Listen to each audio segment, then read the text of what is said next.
Hey, welcome back to my spiritual therapy. It's Miss Mocha, your spiritual therapist.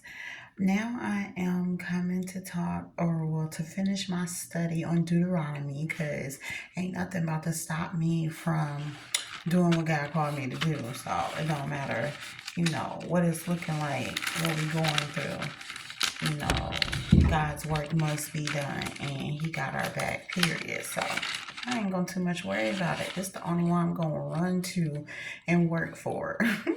I took the night off of my 9 to 5 because second shift, my job that I love, but I had to put my daughter first, period, point blank. And so God is like, all right, boo, you home. Go ahead and work for me, which I don't mind because I'm right here at home. I can see my daughter if need be. Working for God. Got my son, got the cat right near me. We all good. So it ain't nothing. But yeah, we having a much better day today. Thank you for any and everyone who's prayed for us.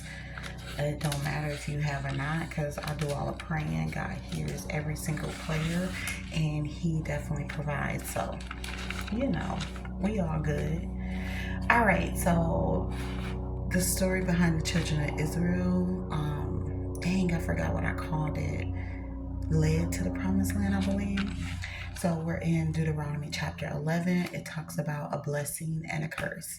So it starts out talking about the miracles and the acts of God, how He showed His people. So He's just reiterating what He's done for His people in the past times, and about how His people needs to keep His commandments so that they may possess the land that He's promised them.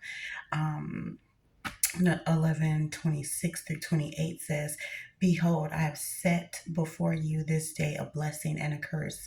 A blessing if ye obey the commandments of the Lord your God, which I command you this day, and a curse if ye will not obey the commandments of the Lord your God, but turn aside out of the way which I command you this day to go after other gods which you have not known. So He's like, either you gonna get a blessing or you gonna get a curse. Which one do you want? It depends on your actions, what you want to do. That's really what chapter 11 talked about. Chapter 12 talks about laws about offerings in the promised land.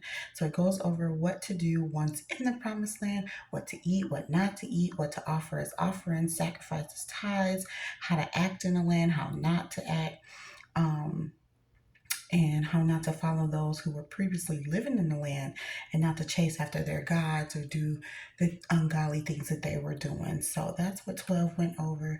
Chapter 13 talked about punishment of false prophets.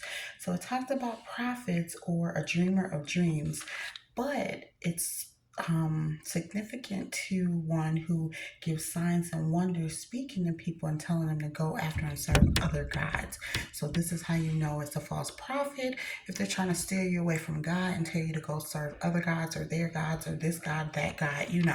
And so it talks about what will happen to those false prophets and what we should do as believers of God.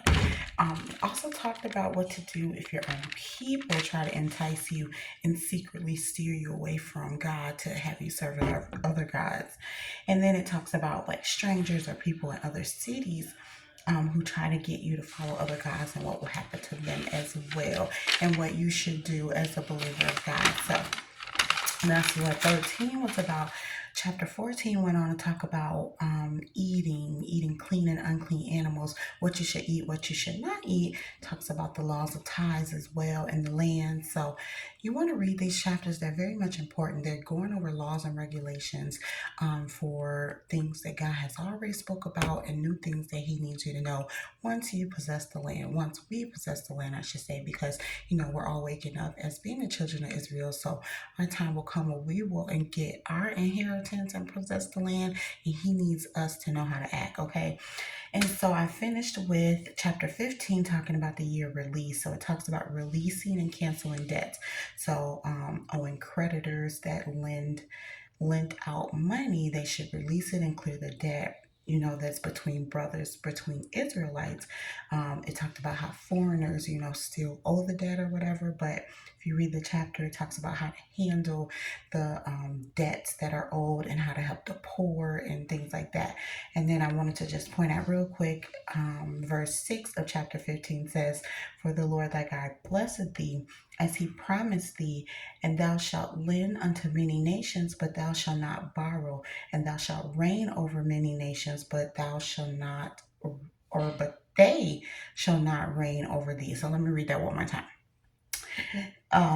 Chapter 15, verse 6 says, "For the Lord thy God blessed thee as he promised thee, and thou shalt lend to many nations, but thou shalt not borrow, and thou shalt reign over many nations, but they shall not reign over thee." So that just lets you know how much power that he's given us once we abide by his laws, obey his commandments, and do what he's telling us to do. We're going to get our inheritance. We're going to get to that promised land, and we're going to be all right. So this is what Deuteronomy is teaching us: the laws, the commandments, the regulations, what to do, what not to do, basically. So that is all that I have for you tonight for the story behind the children of Israel. So as always, thanks for listening.